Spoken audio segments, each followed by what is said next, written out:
Hello mga Kamanwo Tribe, bago magsimula ang ating video meron po akong announcement. Available na po ang membership program sa ating channel. Kapag nag-avail po kayo nito at nag-comment kayo sa ating mga videos, makikitang highlighted ang inyong comment at may nakalagay na Solid Kamanwo Tribe. Kasama po nito ang mga specialized emojis at badge na exclusively para sa ating mga members lang at for only 119 pesos a month para mas lalo nyo pong matutulungan at masusuportahan ang ating channel. Shout out sa ating pinakaunang miyembro ng ating channel, Solid Kamanwo Tribe Arnold Alvaro. Maraming salamat sa pagsuporta sa ating channel. Like, comment, share and subscribe for more videos. Makikita ang Demon Bull sa napakatikas at matagumpay na tindig, nakatayo sa walang buhay na katawan ni Yuan. Ang bawat kalamnan nito ay tila nagdiriwang sa labanang nagwakas. Isang malalim na paghihiganti sa pagpasok ng mga tao sa kanilang teritoryo. Ito ang tunay na tagumpay para sa nilalang, isang payak na pagpapahayag ng kanilang matinding pagtutol sa pananakit at pagkuha sa kanilang mga young ones. Sa gitna ng nagkalat na abo at mga durog na labi ng digmaan, makikita ang isang sundalong sugatan na may malalim na bakas ng pagod at sakit sa kanyang mukha. Malungkot ang kanyang tingin sa paligid, habang ang bawat sugat sa kanyang katawan ay tila sumasalamin sa pinsalang dinulot ng labanan. Nagsalita ang sundalo, ang kanyang boses ay puno ng panglulumo at matinding pagkabigla sa kalunos-lunos na nangyari kay Yuan, ang transcendent na pinuno ng lungsod na nasa ikalawang antas. Na tila ba hindi pa rin siya makapaniwala sa nakitang pagkatalo. Sa tindi ng panglulumo, tuluyang napaiyak ang sugatang sundalo. Ang kanyang mga luha ay umaagos kasabay ng alikabok at usok ng digmaan. Ang bawat patak ay sumasalamin sa bigat ng pagkatalo at sa kawalan ng pag-asa na bumabalot sa kanilang hanay. Sa gitna ng kanyang pagluha, bumulalas ang kanyang mga salita na may malalim na hinanakit at pagtataka. Bakit hindi pa rin natin sila kayang talunin?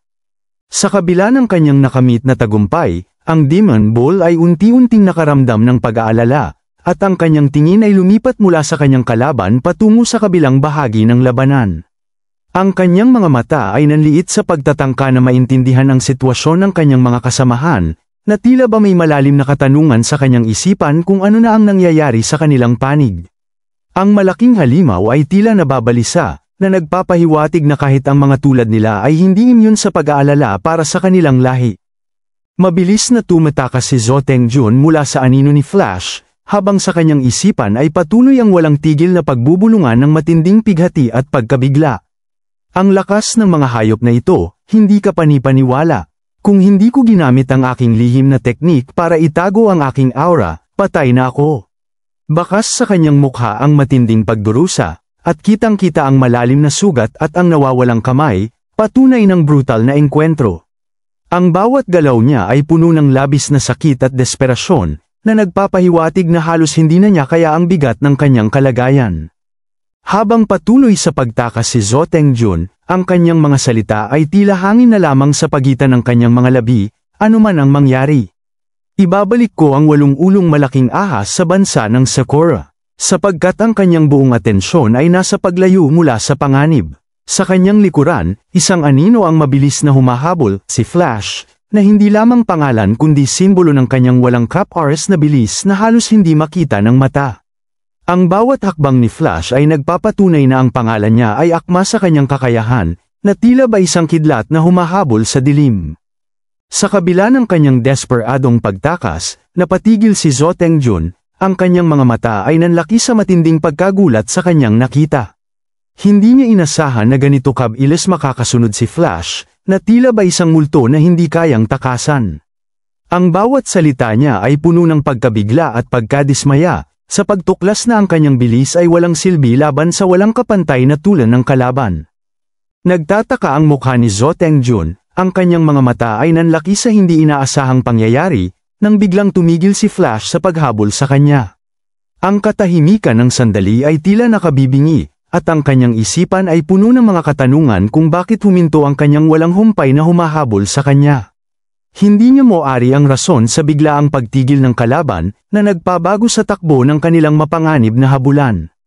Sa kanyang matinding pagtataka sa biglaang pagtigil ni Flash sa paghabol, napako ang tingin ni Zhou Tengjun sa kanyang harapan. Doon, sa mismong labasan, ay makikita ang isang figura na tila matagal nang nag-aabang, si Shao Qing, isang matapat na tagasunod ni Yuzio at kakampi ni Flash. Ang kanyang mga mata ay nanlilisik sa galit, isang apoy na sumasalamin sa tindi ng hinanakit ng kanyang mga kasamahan dahil sa pananakit kay Big Ear at sa brutal na pagkuha sa Wolf Cub at Three-Headed Serpent.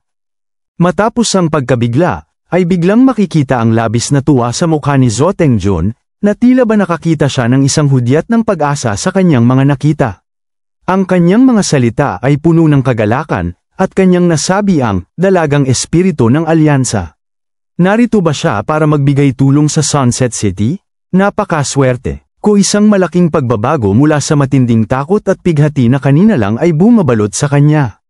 Tila ba may bagong plano o pagkakataon ang sumilay sa kanyang harapan, na nagbigay sa kanya ng panibagong lakas. Makikita si Zhou Tengjun na buong lakas na humihingi ng tulong, binibining linger. Ako ay isang mensahero mula sa bansa ng Sakura. Ang Sunset City ay inaatake ng napakadaming mga halimaw. May mga halimaw na humahabol sa akin. Ang kanyang mga sigaw ay puno ng pag-asa at sabik sa inaakala niyang tulong mula sa Federation. Tila ba nakalimutan niya ang nakaraan, umaasa sa isang kamay na kanyang sinubukang takasan, na nagpapakita ng kanyang desperasyon. Ngunit habang siya ay nagsasalita, makikita ang mukha ni Shao Qing na may matalim at masamang tingin sa kanyang harapan, isang tingin na nagbabadya ng bagong panganib sa halip na kaligtasan. Sa kanyang matinding paghingi ng tulong at pagmamakaawa na iligtas siya mula sa humahabol na panganib, biglang naramdaman ni Zhou Tengjun ang isang huwad na pakiramdam ng kaligtasan, na tila ba ang lahat ng kanyang pagdurusa ay nagwakas na. Ngunit sa ilang sandali lamang, ang tulong na kanyang inaasahan mula kay Shao Qing ay naging isang bangungot nang bigla siyang inatake nito. Ginamit ni Shao Qing ang kanyang nakamamanghang kakayahan na kontrolin ang apoy, lumikha ng isang malakas na pagsabog mula sa naglalagablab na mga apoy na kanyang dinisenyo sa kanyang isipan, na nagdulot ng matinding pinsala kay Zhou Tengjun. Makikita si Zhou Tengjun na sekal-sekal ng makapangyarihang kakayahan ni Shao Qing, ang kanyang mga salita ay hirap na hirap lumabas mula sa kanyang bibig habang siya ay nagpupumiglas, kanyang sinabi sa galit at pagkabigla na tinig. "Ag! Anong ginagawa mo?" Ang naglalagablab na enerhiya ay mahigpit na pumulupot sa kanya, nagpapatunay ng kanyang ganap na pagkatalo at kawalan ng magawa. Kasabay nito, kitang-kita na tuluyan na nga nilang nabawi ang Three-Headed Serpent, isang mahalagang tagumpay para sa panig ni Yuzio at Flash. Sa gitna ng kaguluhan, makikita si Flash na nagbigay galang kay Shao Qing, ang kanyang paggalang ay punong-puno ng katapatan at sinabi ni Flash ang mga katagang, "Big sis." Sa kanyang pagkabigla, halos mawala ng kontrol sa sarili si Zhou Tengjun sa kanyang mga narinig at nakita. Habang nanginginig ang kanyang boses at nabubulol, ang tanging nasambit niya ay isang puno ng pagtatakang, "Big sis?" Makikita ang seryosong mukha ni Shao Qing habang nakatingin siya kay Flash, ang kanyang mga mata ay puno ng determinasyon at pagmamadali sa pag-utos. Malinaw niyang ibinilin, "Sabihin mo sa Demon Bull na umatras." Malapit nang dumating ang mga dagdag puwersa ng Federation. Agad naman tumugon si Flash ng matatag na masusunod, isang tanda ng kanyang buong pagtitiwala at handang sumunod sa bawat utos ng kanyang big sis. Makikita ang labis na galit ni Shao Qing, ang kanyang buong pagkatao ay nagliliyab sa hinanakit dahil sa lahat ng ginawa ng taong ito sa Misty Mountain, at ang kanyang mga salita ay puno ng matinding puot. Matapos siyang magsalita, ang tanging nasabi na lamang ni Zhou Tengjun sa kanyang mga huling sandali ng buhay ay isang desperadong teka, sandali. Ngunit hindi na ito binigyan pa ng pansin ni Shao Qing, sa isang iglap, ibinuhos niya ang kanyang nag-aapoy na enerhiya, at sa paggamit ng kanyang malakas na apoy, agad na natupok si Zhou Tengjun. At naging abo na tinangay ng hangin. Sa kabilang banda ng patuloy na labanan, makikita ang isang falcon na mabilis na lumilipad sa itaas. Ang kanyang anino ay sumasayaw sa ibabaw ng malalaking Misty Mountain Beasts. Ang bawat pagaspas ng kanyang pakpak ay tila nagdadala ng mahalagang balita, isang mensahe na kailangan nilang marinig ng mabilis. Tila ba ito ang kanilang tagapaghatid ng impormasyon, naghahatid ng kritikal na ulat tungkol sa nagbabagong sitwasyon sa larangan ng digmaan. Sa pagkarinig ng mensahe, agad na lang napaisip ang Demon Bull, at sa kanyang isipan ay malinaw na sinabi, "Mukhang naligtas na ang mga kabataan." Ang sandaling yun ay nagbigay sa kanya ng sapat na impormasyon upang matanto na nagbago na ang sitwasyon ng labanan. Agad na niyang inutusan ang kanyang mga kasamahan na umatras na, isang utos na nagbabadya ng pagtatapos ng kanilang matagumpay na pagligtas sa mga mahahalagang kasamahan.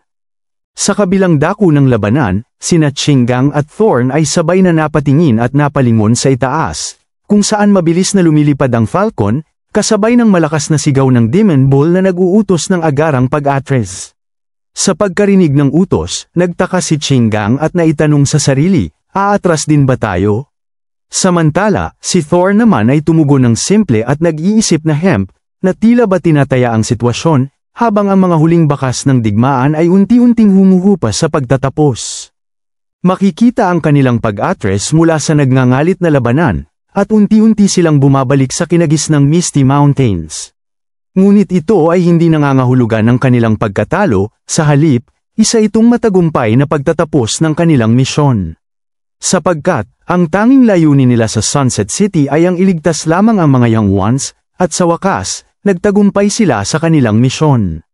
Ngunit sinabi ng kanilang isang kasamahan na aatras na lang tayo ng ganito? Bakit hindi na lang sakupin ang syudad? Sinabi na lang ng Demon Bull sa kanyang kasamahan, na may buong paggalang, ito ang utos ni Linger, dapat nating sundin. Ang mga salita ni Shao Qing ay lubos na ginagalang ng lahat ng Misty Mountain Beasts, maging ang kanilang mga general, hindi lamang dahil sa kanyang nakakatakot na lakas kundi dahil din sa kanyang posisyon. Siya ay lubos na pinagkakatiwalaan ni Yuzio, sapagkat ito ay isa sa pinakamahalaga sa kanila mula pa sa simula ng kanilang paglaban.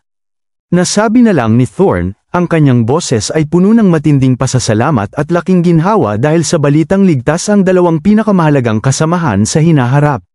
Salamat sa kabutihan ng dakilang ahas at lobo ay ligtas. Ani Thorn, na nagpapahiwatig ng kaligayahang nakamit ang kanilang misyon. Kung hindi raw sila nailigtas, hindi nila malaman kung paano nila ito ipapaliwanag sa Divine Tree, isang patunay sa halaga ng mga nilalang na ito sa kanilang pamayanan. Makikita ang Demon Bull na nagsasalita, ang kanyang boses ay may autoridad habang kinakausap niya ang Emperor Crocodile, na kinikilala niya bilang Fourth Brother. Malinaw niyang iniutos, Fourth Brother, bilangin ang mga nasawi mula sa oras na ito. Para sa mga may minor injuries, dalhin sila sa iyong Spirit Lake. Para sa mga malubhang nasugatan, ibalik sila sa Spirit Pool. Matapos magsalita ang Demon Bull, agad naman sumagot ang Emperor Crocodile ng masusunod, na nagpapakita ng kanilang epektibong pamamahala at pagpaplano matapos ang labanan. Nalipat ang eksena sa Sunset City, kung saan ipinakita ang mga gusali ng lungsod na bagamat hindi lubos na nawasak, ay nagtatago pa rin ang malalim na bakas ng naganap na labanan. Sa kabila ng nanatiling buo ng mga istruktura, mabigat ang pagkasawi ng maraming tauhan at ang City Lord mismo ay nasawi sa mapait na digmaan. Ngunit sa gitna ng trahedya, makikita ang isang napakalaking paa ng nilalang, isang detalye na tila hindi kabilang sa hukbo ng Misty Mountains Beast, na nagpapahiwatig ng isang bagong banta. Dito ipinakita ang pagdating ng isang hukbo ng mga mandirigma na may taglay na napakalakas na presensya, na ang bawat nadadaanan nito ay kumakalat ang kanilang layunin ng pagpatay. Nakasakay sila sa mga mutated beast panda, na tila ito ang matagal nang hinihintay na reinforcement ng Sunset City mula sa Federation, nagdadala ng bagong pag-asa at kalakasan. Ngunit sa kanilang pagdating, tila huli na ang lahat, sapagkat wala na ang mga kalaban sa tulong ng mabilis at epektibong pag-aksyon ni Shao Qing. Ipinakita ang antas at pangalan ng mandirigma na tila namumuno sa hukbo na dumating, isang pagpapakilala na nagtatampok sa kanyang kapangyarihan. Siya ay si Iron Knight Lan Yi, na nasa antas ng Transcendent Level 2, isang impresibong pamagat na nagpapahiwatig ng kanyang kahusayan sa pakikipaglaban. Ang kanyang presensya ay nagbibigay ng bagong bigat sa bagong labanan na darating, na nagpapatunay na siya ang nangunguna sa mga bagong dating na puwersa ng mga kalaban. Napaisip na lamang si Iron Knight Lan Yi sa kanyang isipan, na may malalim na pagkabahala, tungkol sa lakas ng mga Misty Mountain Beast. Ang lakas ng Misty Mountain, hindi na ito maaaring baliwalain. Bulong niya sa kanyang sarili, habang tinitimbang ang implikasyon ng naganap na labanan. Pagkatapos nito, habang nag-iisip, bigla siyang nakaramdam ng presensya mula sa malayo, na tila ba ay may nagmamatsyag sa kanila simula pa sa kanilang pagdating sa Sunset City. Sa kanyang mabilis na paglingon, agad niyang napansin ang kinaroroonan ng nilalang na kanina pa nagmamatsyag sa kanila, isang pagtuklas na hindi niya inasahan. Kasabay nito, agad namang napansin ni Qinggang ang presensya ng knight na tila ay natuklasan na ang kanyang kinaroroonan, na nagdulot ng matinding kaba sa kanya. Napasabi na lang si Qinggang sa isang bulong na puno ng pagkabahala, ito ay hindi maganda. Kami ay nakita. Makikita sa isang iglap lang, sa kahit napakalayong distansya, ay agad na nakarating si Iron Knight Lan Yi mula sa kinaroroonan ni Qinggang ng napakabilis. Sa lakas ng pagbagsak ng Iron Knight sa lupa, lahat ng nasa paligid nito ay nawasak, at ang lupa mismo ay nabitak, gumawa ng malalim na butas. Ito ay talagang nagpakita ng kanyang napakalaking lakas at bilis, na nagbabadya ng seryosong banta sa Misty Mountains. Ang Iron Knight na nalilito at lubos na nagtataka sa kanyang mga nakita, ni isang tao o halimaw ay wala sa paligid, na tila ba walang sinuman ang nakatayo sa harap ng kanyang kapangyarihan. Wala ni isa, illusion lang ba ito? Malinaw kung naramdaman ang kakaibang presensya dito kanina. Napatanong na lang siya sa kanyang sarili, habang ang kanyang matalim na presensya ay unti-unting kumukupas sa gitna ng katahimikan. Sa kabila ng kanyang inaasahang engkwentro, tila naglaho ang lahat sa hangin, nag-iwan sa kanya ng mga katanungang walang sagot. Sa kabila ng pagtataka ng Iron Knight, makikita si Qinggang na tila ay tinamaan ng malakas na pagbagsak ng Iron Knight, ngunit himalang nakaligtas. Kung hindi lang dahil sa kakaibang kakayahan ni Qinggang na maging lupa at humalo sa lupain, hindi ito makakaligtas sa matinding atake. Napaupo siya at napaubo ng napakaraming dugo, habang nagsasalita sa kanyang isipan, sa kabutihang palad, umatras na ang karamihan ng mga puwersa. Kung hinarap namin ang taong ito ng medyo mas huli, natatakot ako na ang buong hukbo ay malilipol. Like, comment, share and subscribe for more videos.